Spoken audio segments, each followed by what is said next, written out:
Hello guys, ഞങ്ങളൊരു സ്ഥലം വരെ പോവുക. കൂടപ്പെട്ടി എന്ന് പറഞ്ഞാൽ അട്ടപ്പാടിയിലെ രണ്ട് നദികൾ തമ്മിൽ കൂടുന്ന സ്ഥലമാണ്, ശിരുവാണി ഭവാനി. അവിടെ ആനയൊക്കെ ഇറങ്ങുന്ന സ്ഥലമാണ്. പോകുമെന്ന് ഉറപ്പില്ല, എങ്കിലും ഒന്ന് പോയി നോക്കാന്ന് വിചാരിക്കുന്നു. അപ്പോൾ ഇനി കാണിച്ചു തരാം. ഇവിടെ റോഡിൽ സ്ഥിരം കാണുന്ന കാഴ്ചകളാണ് ഈ പശുക്കൾ വണ്ടി ഇടിച്ചുണ്ടാകുന്ന ആക്സിഡന്റുകൾ ഇവിടുത്തെ ഒരു സ്ഥിരം ന്യൂസാണ്. നമ്മൾ കോട്ടത്തറയിൽ നിന്നാണ് കൂടപ്പെട്ടിയിലേക്ക് തിരിഞ്ഞു പോകുന്ന വഴിക്കുള്ള കാഴ്ചകളാണ് ഇതൊക്കെ. നല്ല ഭംഗിയുള്ള ഒരു സ്ഥലമാണ്. കൂടുതലും തമിഴ് സെറ്റിൽമെന്റ്സ് ആണ്. തമിഴ്നാടിനോട് ചേർന്ന് കിടക്കുന്ന ഒരു പ്രദേശമാണിത്. ഈ കാണുന്ന റോഡിന്റെ അപ്പുറം ഇപ്പുറം ഒക്കെ പ്രൈവറ്റ് പ്രോപ്പർട്ടീസ് ആണ് കേട്ടോ. എങ്കിലും നല്ല ഭംഗിയാണ് കാണാൻ. ഏകദേശം കൂടപ്പെട്ടി എത്താറായി. ആ മലയൊക്കെ അടുത്തടുത്ത് വരുന്നു. നമ്മൾ വന്ന റോഡ് ഇവിടെ അവസാനിക്കുകയാണ് കേട്ടോ. ഇതാണ് പർട്ടിക്കുലർ കൂടപ്പെട്ടി എന്ന് പറയുന്ന പ്രദേശം. ഇവിടെ നിന്ന് ഈ കാണുന്ന മൺവഴിയിലൂടെ ഇറങ്ങിയാലാണ് നമ്മൾ പറഞ്ഞ ഈ ശിരുവാണി ഭവാനി സംഗമിക്കുന്ന സ്ഥലം കാണാൻ പറ്റുക. അപ്പോൾ വണ്ടി മെല്ലെ മെല്ലെ ഇറക്കുകയാണ് നമ്മൾ. ഇത് ശിരുവാണിപ്പുഴയുടെ ഒരു കൈവഴിയാണ് കേട്ടോ. വറ്റിക്കിടക്കാണ്. ഇത് ജൂൺ മാസമാണ്, മഴക്കാലമാണ്. എങ്കിലും ഇവിടെ കാര്യമായിട്ട് മഴയൊന്നും പെയ്തിട്ടില്ല. വറ്റിക്കിടക്ക് തന്നെയാണ്. ഇത് ക്രോസ് ചെയ്ത് കഴിഞ്ഞാൽ തമിഴ്നാടാണ്. ഞാനിപ്പോൾ കേരളത്തിൽ കൂടെയാണ് നടന്നുകൊണ്ടിരിക്കുന്നത്. ഈ പുഴ ക്രോസ് ചെയ്ത് തമിഴ്നാടെത്തും. ഇവൻ എന്നെ ആന വരുന്നുണ്ടോ എന്ന് നോക്കാൻ വേണ്ടി മുമ്പിൽ വിട്ടിരിക്കുകയാണ്. കാരണം വണ്ടി പെട്ടെന്ന് തിരിക്കാൻ പറ്റില്ല ഈ റോട്ടിൽ കൂടെ. അപ്പം ഞാൻ പോയി ആന വരുന്നുണ്ടോ എന്ന് നോക്കിയാൽ അവന് തിരിഞ്ഞ് രക്ഷപ്പെടാം. എന്താണേലും ആനയൊന്നും വന്നില്ല. വണ്ടി കയറ്റിക്കൊണ്ട് വരാൻ കുറച്ച് ബുദ്ധിമുട്ടായിരുന്നു. കല്ലൊക്കെ വെച്ചിട്ടാണ് കയറി വന്നത് നമ്മൾ. ദെൻ ഈ മൺറോട്ടിൽ കൂടെ കുറച്ച് പോയി കഴിഞ്ഞാൽ ഒരു ടാറിട്ട റോഡ് കാണുമെന്നാണ് അവിടെ പുഴയുടെ സൈഡിൽ കണ്ടൊരു ചേട്ടൻ പറഞ്ഞത്. ഇങ്ങോട്ട് എത്തിയപ്പോഴത്തേക്കും ഘോര വനം പോലെ തോന്നുന്നുണ്ടായിരുന്നു കേട്ടോ. ആനയുണ്ട് എന്നുള്ള സൈൻ ബോർഡുകളും അവിടെ ഇവിടെ കാണുന്നുണ്ട്. ചെറിയൊരു പേടി ഇല്ലാതില്ല, എങ്കിലും ഒരു ധൈര്യത്തിൽ അങ്ങ് പോയി നോക്കുകയാണ്. അത്യാവശ്യം ഭീകരമായ ഒരു കാട് തന്നെയാണ് കേട്ടോ ഇത്. ചുറ്റൊന്നും മനുഷ്യന്മാരില്ല. ഈ തറയിൽ നിറയെ കള്ളിമുൾച്ചെടി പടർന്ന് നിൽക്കുന്നുണ്ട്. ഒരു ഡ്രൈ കാടാണിത്. എന്താണേലും നമ്മൾ വന്നതിന്റെ ലെഫ്റ്റ് സൈഡിലേക്ക് പോയി നോക്കി ആ ഭാഗത്തായിട്ട് കുറച്ച് വീടുകളൊക്കെ കണ്ടു.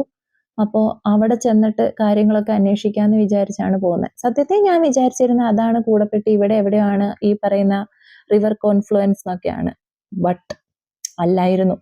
അവിടെ ചെന്നപ്പോൾ അവിടെ കണ്ട ഒന്ന് രണ്ട് ചേച്ചിമാർ പറഞ്ഞു, ഇത് തമിഴ്നാട് കൂടപ്പെട്ടിയാണ്, നിങ്ങൾ കേരളത്തിലേക്ക് പോകണം, ആ വഴിയിലാണ് ഈ പറഞ്ഞ സംഭവം എന്നൊക്കെ.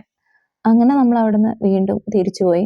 ഈ കാണുന്ന മൺവഴിയിലൂടെയാണ് നമ്മൾ വന്നത്. ഇനി അവിടുന്ന് റൈറ്റ് സൈഡിലേക്ക് പോയിട്ട് മുള്ളി വഴി കേരളത്തിലേക്ക് ഇറങ്ങാന്നുള്ളതാണ് നമ്മുടെ പ്ലാൻ. അങ്ങനെ തീരുമാനിക്കാനുള്ള ഒരു പ്രധാന കാരണം ആ വന്ന വഴി കൂടി ഈ സ്കൂട്ടർ ഇറക്കിക്കൊണ്ട് പോകാനുള്ള ഒരു ബുദ്ധിമുട്ട് കൊണ്ടാണ്. പിന്നെ ഇവിടെ നിന്നൊക്കെ നോക്കുമ്പോൾ നല്ല വിസിബിലിറ്റി ഉണ്ട്. അപ്പൊ ആന വന്നാലും നമുക്ക് ദൂരെ നിന്ന് കാണാം, വണ്ടി തിരിച്ച് രക്ഷപ്പെടാം എന്നൊക്കെയായിരുന്നു നമ്മുടെ പ്ലാൻ. അങ്ങനെ നമ്മൾ മെല്ലെ മെല്ലെ മുമ്പോട്ട് പോയി. പക്ഷെ പിന്നീടാണ് അതിലൊരു ചതി പിടികിട്ടിയത്. അങ്ങനെ നല്ല വിസിബിലിറ്റി ഉള്ള സ്ഥലങ്ങൾ വളരെ കുറവായിരുന്നു. പിന്നീട് നമ്മൾ നോക്കുമ്പോൾ വളവുകളും വലിയ മരങ്ങളും അങ്ങനത്തെ സംഭവങ്ങളൊക്കെയാണ്. ഇവൻ അത്യാവശ്യം നല്ല പേടിയാവുന്നുണ്ടായിരുന്നു. സാധാരണ രീതിയിൽ ഇവന് പേടിയാകില്ല, എനിക്ക് പേടിയാകും. പക്ഷെ ഇത്തവണ മാത്രം എനിക്ക് പേടിയാകുന്നില്ല, ഇവന് പേടിയാകുന്നുണ്ട് എന്നുള്ള ഒരു സിറ്റുവേഷൻ ആയിരുന്നു. പേടി എന്ന് പറഞ്ഞാൽ അങ്ങനെ പേടിയില്ല, ഒരു ക്യൂരിയോസിറ്റി ഉണ്ട് പോയി നോക്കാൻ, എങ്കിലും ഒരു ചെറിയ പേടി. അങ്ങനെ എന്താണേലും നമ്മൾ അങ്ങനെ കുറച്ചധികം നേരം മുമ്പോട്ട് പോവുകയാണ്.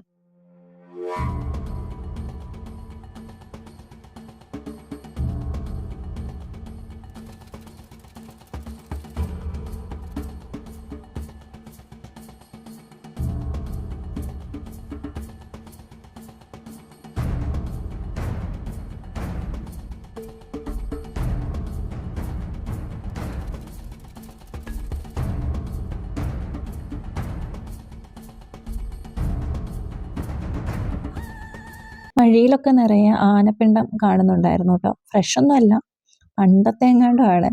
അതുകൊണ്ട് നമ്മൾ പിന്നെ അങ്ങ് പോകുന്നു.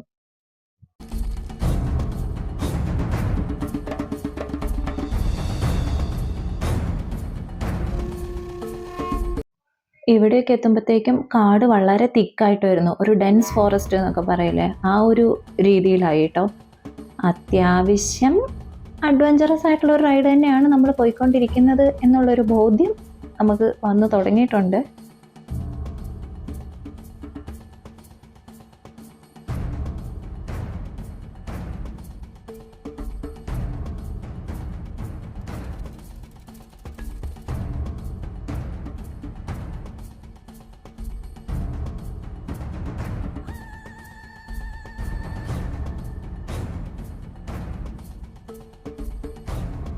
മുമ്പിലോട്ട് പോകുന്തോറും കാടിൻ്റെ തിക്നെസ് നന്നായിട്ട് കൂടുന്നുണ്ടായിരുന്നേ. പിന്നെ നോക്കുമ്പോൾ ഫ്രഷ് ആയിട്ടുള്ള ആനപ്പിണ്ടവും കാണുന്നില്ല, ആന ചൂരൊന്നും വരുന്നുമില്ല. അങ്ങനെ ഒരു ധൈര്യത്തിൽ അങ്ങ് പോവാണ്.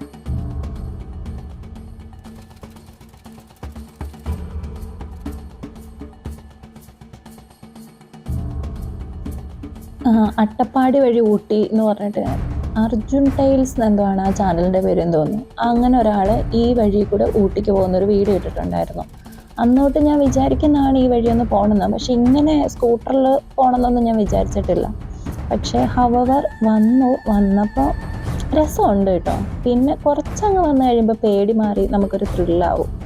പിന്നെ അങ്ങനെ അങ്ങ് മുമ്പോട്ട് പോയി.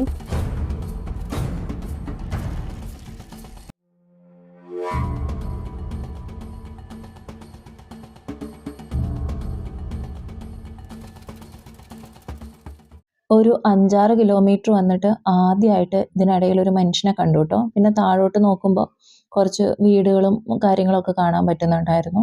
അപ്പോൾ അവിടെ പശുവിനെ മേച്ചുകൊണ്ടിരുന്ന ഒരു ചേട്ടനോട് നമ്മൾ ചോദിച്ചു. അപ്പോൾ പറഞ്ഞത് നേരെ പോയിട്ട് അത്തിക്കടവെത്തി മുള്ളി വഴി അട്ടപ്പാടിക്ക് പോകാം എന്ന് തന്നെയാണ്. മീൻസ് അഗളിയിലോട്ട് ഇറങ്ങാമെന്ന് തന്നെയാണ്. അപ്പോൾ നമ്മളത് കേട്ടിങ്ങനെ പോയിരുന്നു കേട്ടോ. അപ്പോൾ ഇവിടെയൊക്കെ ആയിട്ട് കുറച്ച് വീടുകൾ കാണാവേ. ഈ മനുഷ്യരൊക്കെ എങ്ങനെയായിരിക്കും ജീവിക്കുക എന്നുള്ളത് ശരിക്കും പറഞ്ഞ അത്ഭുതമാണ്. അപ്പുറത്തോട്ടും കാട് ഇപ്പുറത്തോട്ടും കാട്. ഇവരുടെ സാധനങ്ങൾ വാങ്ങാനോ ഒന്നും ഒരു കട പോലും കാണുന്നില്ല. അപ്പൊ അവരുടെയൊക്കെ ജീവിതം എങ്ങനെയായിരിക്കും എന്നുള്ളതേ. അങ്ങനെ എന്താണേലും നമ്മൾ വീണ്ടും മുമ്പോട്ട് പോയിക്കൊണ്ടിരിക്കുക. ഈ റോഡിന്റെ റൈറ്റ് സൈഡിലോട്ട് 1-2 വേറെ റോഡുകൾ കണ്ടു. അത് തമിഴ്നാട് ഫോറസ്റ്റ് ഡിപ്പാർട്ട്മെന്റിന്റെ കീഴിലുള്ളതാ. അവിടെയൊക്കെ ആൾതാമസം ഉണ്ട് എന്നാണ് നമ്മൾ അനുമാനിക്കുന്നത്. എന്താണേലും നമ്മൾ വന്ന് കുറച്ചൊരു സമതല പ്രദേശത്തെത്തി.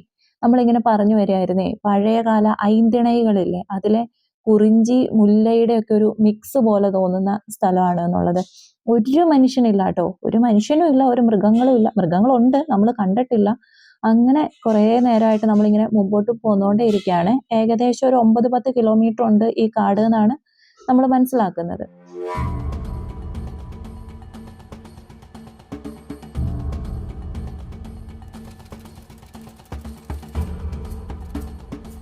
മനുഷ്യവാസമുള്ള ഏതോ ഒരു സ്ഥലത്ത് എത്താറായതിൻ്റെ ചില ലക്ഷണങ്ങളൊക്കെ കാണിച്ചു തുടങ്ങി. ആ മലമ്പ്രദേശമൊക്കെ മാറിയിട്ട് സമതലായി എന്ന് നമ്മൾ പറഞ്ഞല്ലോ. പിന്നെ സൈഡിൽ കൂടെ ഒരു പുഴ ഒഴുകുന്ന സൗണ്ടും കേൾക്കാം. എയ്തർ ഭവാനി ഓർ ശിരുവാണി ആവാനാണ് സാധ്യത. ഇത് കൂടിച്ചേരുന്ന സ്ഥലം നമ്മൾ ഇതുവരെ കണ്ടിട്ടില്ല കേട്ടോ. അങ്ങനെ മുമ്പോട്ട് പോയിക്കൊണ്ടിരിക്കുകയാണ്.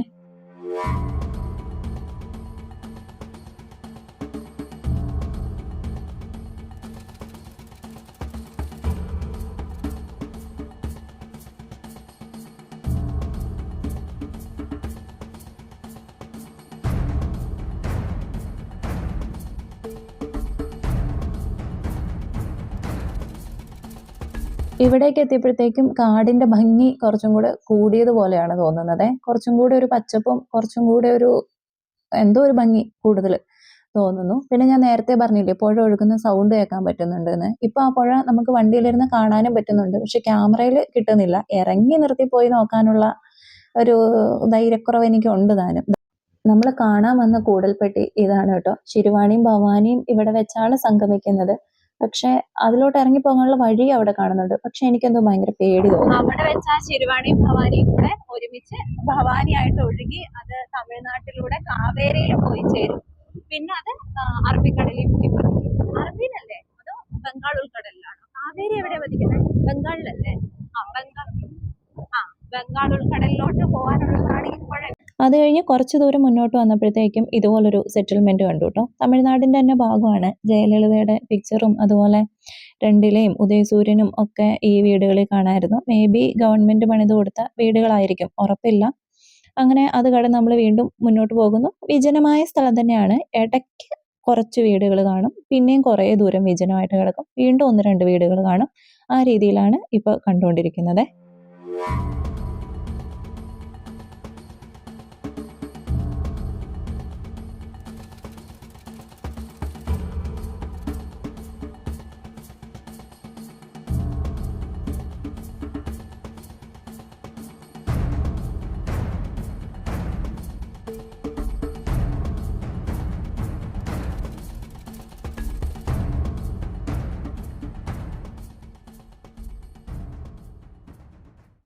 ഉച്ച സമയത്താണ് കേട്ടോ നമ്മളുടെ യാത്ര. നമ്മൾ ഭക്ഷണമൊന്നും കഴിച്ചിട്ടില്ല. നല്ല വെയിലുണ്ട്. പക്ഷേ ഈ വെയിൽ നമുക്ക് സഹിക്കാൻ പറ്റും. കാട്ടിലൂടെ സഞ്ചരിക്കുമ്പോൾ എപ്പോഴും ഞാൻ ശ്രദ്ധിച്ചിട്ടുണ്ട്. നല്ല വെയിൽ ഉണ്ടെങ്കിലും നമുക്ക് ആ വെയിൽ ഫീൽ ചെയ്യത്തില്ല. നല്ല സുഖമായിട്ട് തന്നെ പോകാൻ പറ്റും. ഇവിടെയൊക്കെ പിന്നെ കാണുന്ന പശുവിൻ്റെ ചാണകമാണ് കേട്ടോ. ആനപ്പിണ്ടമല്ല. അപ്പോൾ ഇവിടേക്കൊക്കെ ആളുകൾ പശുവിനെ മേയ്ക്കാൻ വരുന്നുണ്ട് എന്ന് നമുക്ക് മനസ്സിലാക്കാം.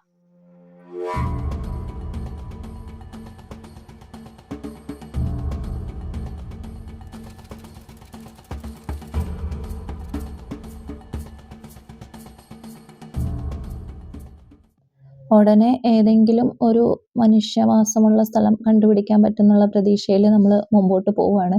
കാരണം ഒരു ഐഡിയയും കിട്ടുന്നില്ല, നെറ്റ്വർക്ക് കിട്ടുന്നില്ല, ഏത് ദിശയിലേക്കാണ് പോകേണ്ടതെന്ന് ചോദിക്കാൻ ഒരു മനുഷ്യനെയും കാണുന്നുമില്ല. അങ്ങനെ നമ്മൾ പോയിക്കൊണ്ടിരിക്കുകയായിരുന്നു. ഫൈനലി നമ്മൾ അത്തിക്കടവെത്തി. നേരത്തെ ഒരു ചേട്ടൻ പറഞ്ഞില്ലേ അത്തിക്കടവെത്തിയിട്ടാണ് മുള്ളിക്ക് പോകേണ്ടത് എന്ന്. അപ്പോൾ അത്തിക്കടവെത്തിക്കഴിഞ്ഞ് ഇനി ലെഫ്റ്റിലോട്ടാണോ റൈറ്റിലോട്ടാണോ എന്നാണ് കൺഫ്യൂഷൻ. പണ്ട് അട്ടപ്പാടി മുള്ളി വഴി ഊട്ടിക്ക് പോകായിരുന്നു. അപ്പോൾ ആ വഴി വന്നതനുസരിച്ച് എനിക്ക് തോന്നിയത് ലെഫ്റ്റിലോട്ട് പോകണം മുള്ളിയിലെത്താൻ എന്നുള്ളതാണ്. ഈ വഴി കൂടെയൊക്കെ വന്നൊരു ചെറിയ ഓർമ്മ എനിക്കുണ്ട്, വളരെ പണ്ടാണ്. പക്ഷേ അവിടെ ഒരു ചേച്ചീനെ കണ്ടു. ആ ചേച്ചിയോട് നമ്മൾ ചോദിച്ചപ്പോൾ പറഞ്ഞു ഈ വഴി പോകുമ്പോൾ ഒരു ചെക്ക് പോസ്റ്റ് ഉണ്ട്, അവിടെ നിന്ന് കടത്തി വിടില്ല, നിങ്ങൾ നേരെ റൈറ്റ് സൈഡിലോട്ട് പോകണം എന്ന് പറഞ്ഞു. അങ്ങനെ നമ്മൾ റൈറ്റ് സൈഡിലോട്ട് പോന്നു. പക്ഷെ മുള്ളി ലെഫ്റ്റ് സൈഡിലാകാനുള്ള സാധ്യത നമ്മൾ രണ്ടുപേരും അങ്ങോട്ടും ഇങ്ങോട്ടും പറയുന്നുണ്ടായിരുന്നു. ഹവർ നേരത്തെ റേഞ്ച് ഉണ്ടായിരുന്ന സമയത്ത് ഗൂഗിൾ മാപ്പിൽ നോക്കിയപ്പോഴും അത്തിക്കടവിൽ നിന്ന് റൈറ്റ് ആണ് അഗളിക്ക് കണ്ടത്. അഗളി മാപ്പിലിട്ടിട്ടാണ് നമ്മൾ വന്നത്. സോ നമ്മൾ റൈറ്റിൽ തന്നെ പോയി. ഈ വഴി കൂടെ ധാരാളം വണ്ടികളൊക്കെ വരുന്നു. ധാരാളം അല്ല, 1-2 വണ്ടികളൊക്കെ കാണാൻ പറ്റുമായിരുന്നു. പിന്നെ അങ്ങിങ്ങായിട്ട് തൊഴുത്തുകളും വീടുകളും ഒക്കെ കാണുന്നുണ്ടായിരുന്നു കേട്ടോ. ഇതിപ്പോൾ നമ്മൾ പോകാൻ പോകുന്നത് വേറൊരു കാട്ടിലേക്കാണ്. ഇപ്പോൾ അല്ലാത്ത സ്ഥലത്ത് കൂടെയാണ് നമ്മൾ പോകുന്നത്. പക്ഷെ കുറച്ച് കഴിഞ്ഞാൽ ഗോപ്പനാരി എന്ന് പറയുന്നൊരു റിസർവ് ഫോറസ്റ്റിൽ നമ്മളെത്തും. ദെൻ അവിടെ നിന്നാണ് നമ്മളിനി എന്ത് ചെയ്യുന്നത്, മട്ടത്തുകാട് വഴി അഗളിക്ക് കയറാൻ പോകുന്നത് കേട്ടോ. ശരിക്കും മുള്ളി വഴി ഒന്ന് പോയി നോക്കിയാൽ മതിയായിരുന്നു. അപ്പം അങ്ങനെ തോന്നിയില്ല. ആ ചേച്ചിയും പറഞ്ഞു മാപ്പിലും കണ്ടു. സോ നമ്മളിങ്ങനെ വന്നു. ഇതിപ്പോൾ ഒരു 1.5 മണിക്കൂർ എക്സ്ട്രാ വളഞ്ഞ വഴി കൂടെ പോയിട്ടാണ് നമ്മൾ എത്താൻ പോണത്, കേരളത്തിലോട്ട് കയറാൻ പോണത്. ഒരു 1/2 മണിക്കൂർ കൊണ്ട് കൂടപ്പെട്ടി കാണാം എന്നും പറഞ്ഞ് വന്നവരാണ് ഞങ്ങൾ. ഞങ്ങളാണ് ഇപ്പോൾ 2-2.5 മണിക്കൂറായിട്ട് ഈ കാട്ടിൽ കൂടെ കിടന്ന് കറങ്ങിക്കൊണ്ടിരിക്കുന്നത്. ഇവിടെയൊക്കെ കുറച്ചധികം വീടുകൾ കാണാൻ പറ്റുമായിരുന്നു കേട്ടോ. ഇതിലൊക്കെ ഈ പാർട്ടിയുടെ ചിഹ്നങ്ങളുണ്ട്. ഗവൺമെന്റ് പണിഞ്ഞു കൊടുത്ത വീടാണോ അതോ ഇനി ഇലക്ഷൻ പ്രചരണത്തിന് വേണ്ടിയിട്ട് വരച്ചു വെച്ചിരിക്കുന്നതാണോ എന്നൊന്നും മനസ്സിലായില്ല. എന്തായാലും നമ്മൾ വിട്ടടിച്ചു പോകുന്നുണ്ട് കേട്ടോ. ഒറ്റയ്ക്കൊരു പശു മേയുന്നു അവിടെ. കൂടുതൽ ആനയുടെ ആക്രമണത്തിൽ പെടുന്നത് ഇങ്ങനെ പശുവിനെ മേയ്ക്കാനും ആടിനെ മേയ്ക്കാനും ഒക്കെ ആയിട്ട് ഇത്തരം സ്ഥലങ്ങളിലേക്ക് വരുന്നവരും കാട് കയറുന്നവരും ഒക്കെയാണ് കേട്ടോ. അല്ലാതെ ആന നാട്ടിലേക്ക് ഇറങ്ങി വന്ന് ഒരുപാട് പ്രശ്നങ്ങൾ ഉണ്ടാക്കുന്നുണ്ട്. അതുകൂടാതെ ഇങ്ങനെയും സംഭവിക്കാറുണ്ട്. ഇത് കണ്ടോ, ഇത് മൃഗങ്ങൾക്ക് വെള്ളം കുടിക്കാൻ വേണ്ടിയിട്ട് ഫോറസ്റ്റുകാരുണ്ടാക്കുന്നതാണ്. അപ്പോൾ ഒരു പരിധിവരെ മൃഗങ്ങൾ നാട്ടിലേക്ക് ഇറങ്ങുന്നത് കുറയ്ക്കാൻ പറ്റും. ഇതിപ്പോൾ കാരമട ഫോറസ്റ്റ് റേഞ്ച് ഉണ്ടാക്കിയിരിക്കുന്നതാണ്. അട്ടപ്പാടിയുടെയും അല്ലെങ്കിൽ ഈ തമിഴ്നാടിൻ്റെ കാടിനോട് ചേർന്നുള്ള ഒട്ടുമിക്ക പ്രദേശങ്ങളിലും ഇത് കാണാൻ പറ്റും. ഇത് കണ്ട് ഈ സൈഡിലും അങ്ങനെ ഒരു സംഭവമുണ്ട്. നല്ല ഭംഗിയുണ്ട് ഈ സ്ഥലങ്ങളൊക്കെ കാണാൻ വേണ്ടി. ഉച്ച കഴിഞ്ഞു കേട്ടോ, 2 മണി 3 മണിയൊക്കെ ആവാറായി. നല്ല വിശക്കുന്നുണ്ട്. സോ നമ്മൾ വേഗം പോവാണ്. ഈ ഭാഗത്തോട്ടൊക്കെ വന്നപ്പോൾ നല്ല വളവുകളാണ് കേട്ടോ. താഴെയായിട്ട് കൊക്കയൊക്കെയാണ്. ഒരുപാട് ഹെയർ പിൻ വളവുകൾ കടന്നാണ് നമ്മൾ പോയിക്കൊണ്ടിരിക്കുന്നത്. വെയിലൊക്കെ പോയി നല്ല തണുത്ത കാറ്റ് വീശുന്നുമുണ്ട്. അപ്പോൾ ഇങ്ങനെ ഒരു സ്ഥലം കണ്ടു കേട്ടോ. നമ്മൾ ജസ്റ്റ് അവിടെ ഒന്ന് ഇറങ്ങി. അപ്പുറത്തെ സൈഡിൽ ഫുൾ കാടും മലകളും ഒക്കെയാണ്. നല്ല രസമുണ്ടായിരുന്നു. അങ്ങനെ ഒരു 10 മിനിറ്റ് അവിടെ നിന്നു. ആ മലയിലുണ്ടല്ലോ പശുക്കൾ മേയുന്നുണ്ട്, കാണാൻ പറ്റുന്നുണ്ടോ?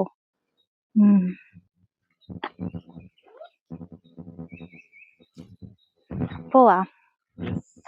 എങ്ങനെയുണ്ടായിരുന്നു ഈ റൈഡ്? നൈസ്. അങ്ങനെ നമ്മൾ അവിടെ നിന്ന് വീണ്ടും പുറപ്പെട്ടു. മുന്നോട്ട് പോകുന്തോറും ഈ വന്യത കുറഞ്ഞു വരുന്നുണ്ടായിരുന്നു കേട്ടോ. നല്ല തണുപ്പുണ്ടായിരുന്നു. മഴ പെയ്യാൻ സാധ്യതയുണ്ട് എന്നാണ് തോന്നിയത്. നമ്മൾ ഗോപനാരിക്കടുത്തുള്ള ഏതോ ഒരു ഗ്രാമത്തിലെത്തിയിട്ടോ. ഇനി അങ്ങോട്ട് കൃഷിയും കാര്യങ്ങളും ഒക്കെയാണ്. നല്ല രസമാണ് ഇവിടെ കാണാൻ. ഈ സ്ഥലവും ഇതിൻ്റെ വിശേഷങ്ങൾ ഞാൻ വേറൊരു വീഡിയോയിൽ കാണിച്ചു തരാം കേട്ടോ. നമ്മൾ അട്ടപ്പാടി വഴി ഊട്ടിക്ക് പോകാൻ ഇതിലൂടെ ഒരു ഷോർട്ട് കട്ട് ഉണ്ട്, അത് കാണിച്ചു തരാം. ഇത് നമ്മൾ പോകുന്ന വഴിക്ക് കാണുന്ന ബ്യൂട്ടിഫുൾ ആയിട്ടുള്ള പുൽമേടുകളാണ് കേട്ടോ. ഇതിൻ്റെ മുകളിലായിട്ട് ആകാശത്ത് മേഘങ്ങൾ കാണുന്നുണ്ട്. അപ്പോൾ ഇത് ക്യുമുലോ നിംബസ് മേഘങ്ങളാണ് എന്നും പറഞ്ഞ് ഇവൻ എനിക്ക് ക്ലാസ് എടുത്തു തരികയാണ് കേട്ടോ. ആക്ച്വലി അവനും ഒരു സോഷ്യൽ സയൻസ് ടീച്ചറാണ്, ഞാനൊരു സോഷ്യൽ സയൻസ് ടീച്ചറാണ്. എങ്കിലും ഞങ്ങൾ എവിടെ പോവുകയാണെങ്കിലും ഇത്തരത്തിലുള്ള എന്തെങ്കിലും പറഞ്ഞ് എന്നെ പഠിപ്പിക്കലാണ് പുള്ളിയുടെ പ്രധാന വിനോദം. അതിന് താഴെ കറുത്ത നിറത്തിൽ പാട പോലെ കിടക്കുന്നത് cumulonimbus മഴമേഘങ്ങളാണ്. നമ്മുടെ യാത്ര ഏറെക്കുറെ അവസാനിക്കാറായി. ഇനി ഞങ്ങൾ ഗോപനാരിൽ നിന്ന് മട്ടത്തുകാട് പോകും, അവിടെ നിന്ന് അഗളിക്ക് പോകും. അങ്ങനെയാണ് പ്ലാൻ ചെയ്തിരിക്കുന്നത്.